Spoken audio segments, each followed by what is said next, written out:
Hello and welcome to this edition of Communion of Saints. I'm Father Jim Korda. And I'm Father Jack Lavelle. Our saint today that we're going to begin with is very well known to many of us, Saint Damien de Vouster, or commonly known as Saint Damien to the island of Molokai. We know him as the patron saint of lepers. He ministered to them. He was from Belgium, and he died from Hansen's disease at the age of 49. Let's talk a little bit about what perhaps was going on in his life and times as he goes to Molokai, this kind of remote island as one of the many islands in Hawaii. Well, we might tend to think of Hawaii as a great destination spot, but certainly where he was traveling to was not seen in that way whatsoever. And Damien really would have looked back to the time of Jesus for this call. I think we're all familiar with more than one story in Scripture when Jesus is there to minister to the leper. There's the one leper, then we have the 10 who are cleansed, and the one comes back and thanks him. But what's always very interesting in those healings of the leper is when Jesus says, "Go and show yourself to the priest, and that will be proof of your healing." That was very important because that was the only way they could be judged clean and re-enter the community. You know, we hear about the lepers. They're on the outskirts of town. They're dwelling among caves. You are, it's become the common term, a leper, which means you are removed from the community. And so by the time of Damien, there's an entire island where these people are removed to.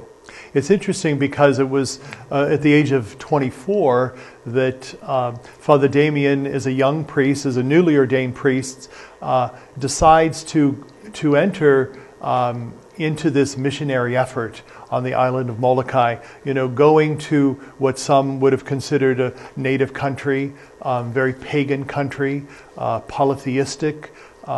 We think of it as an island paradise, but it was a kingdom paradise. Mm-hmm. And so going to Molokai, which was a complete island that was set totally on its own, basically survival of the fittest was there. These people contracted this terrible disease that probably was given to them because of the merchants and the shippers that came from other parts of the world. They contracted this terrible disease, and not knowing what to do, they were completely isolated. And of course, as you had said, going back to Jesus' time where they were removed totally from society. And there's this whole sense of isolation. And going as a newly ordained, going with hopefully all this joy and fervor into this very desolate area where it's kind of like anarchy there, to begin what was a legacy of starting schools, beginning an orphanage, teaching people how to take care of themselves in the midst of this dreaded disease where their body was basically atrophying and falling apart. And how he himself then contracted leprosy. I have a wonderful story that I'd like to share, if you don't mind. The English artist Edward Clifford decided to go to Molokai to paint a portrait of Father Damien.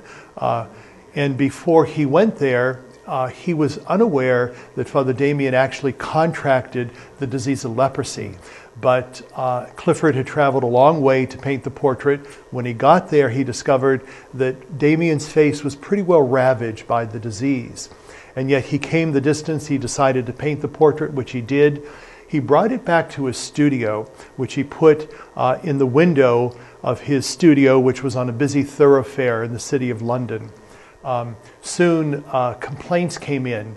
People saw this terrible, tragic, ugly, hideous face. And they complained. They said, "Get rid of this painting. It's just disgusting for us to look at." Well, when word got around that it was actually a portrait of Father Damien, then things changed. There was a total transformation or transfiguration that happened. Bids came in to buy the portrait. People lined up for blocks just to see it.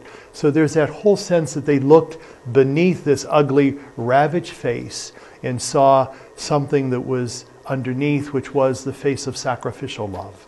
And so that is what is really the life and the legacy of Damien of Molokai, is this whole life in mission and ministry of love and service to the poor, to the downtrodden, to the lepers, to the outcast, to the lonely, to the despairing.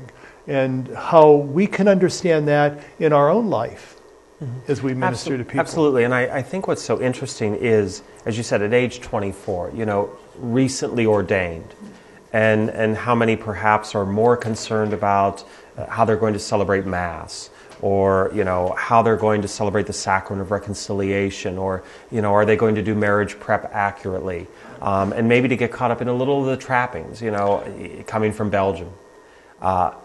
But surrendering is life, and you have to imagine the incredible desire to truly connect with Christ. And when you were speaking of the painting, I couldn't help but think, that painting could also been entitled "The Face of Christ," who takes on our nature. He takes on our sin. He takes on whatever is grabbing hold of us. And so very much for the leper, he takes that on. And so Damien becomes that face of Christ. And think how those people were so shocked when they first saw it. But even ravaged, think of what that face meant to other lepers when he was still ministering to them. That they were to see a face that was physically ravaged, but to see the compassion and the love and the mercy that radiated from that face. We have about 2 minutes left of our first segment. He was canonized in 2009 by Pope Emeritus Benedict, and his feast is May 10th on the mainland in the United States, the lower 48. But in Hawaii, they celebrate his feast on April 15th, which was the actual day of his death. His hand is actually buried on the island of Molokai. I know that there's a shrine there and a church there for him. And very briefly, let's mention about his presence in the U.S. Capitol. Well, there is a statue of St. Damien that resides in the Capitol. And currently, each state has 2 statues of whoever they choose to be in the Capitol. And for Hawaii, he is one of those 2 statues. So when you think of 100 people whose images in a certain area of the Capitol provide an example of what it is to truly be a citizen of this land. And I think that's what we have to say. There's nothing political about it. He truly became a citizen, which at heart is to be a good and faithful and loving member of the community and to promote the common good. And so in this region of our current country that was not a state, or anything at that point, but he symbolizes the best of that land. And we thank you for being with us. Have a good day, and God be with you.